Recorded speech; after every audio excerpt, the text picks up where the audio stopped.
I like to imagine James Ferguson opening the front door of his house in suburban Melbourne in 1872, his brand new house, and walking in and gazing admiringly up at this wonderful stained glass window that he had commissioned for his new mansion.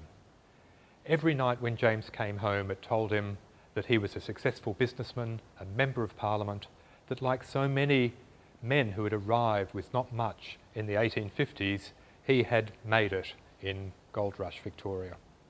Like so many objects when they come into the museum's collection, further detective work is required to get them to tell the whole story.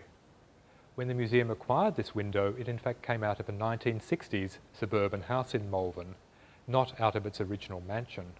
And it took considerable work to work out that in fact it had come from a mansion long demolished. The key to that was the coat of arms that sits in the centre of the window. Research shows that that is actually the coat of arms of the Ferguson Scottish clan, with the 3 boar's heads and the buckle. From that we were able to piece together that in fact there was a Ferguson, James Ferguson, who had built a mansion in 1872, which he called Glenferrie, just adjacent to what is now Glenferrie Road. The window also tells us about the pride of a whole generation of wealthy merchants and politicians and businessmen in Melbourne.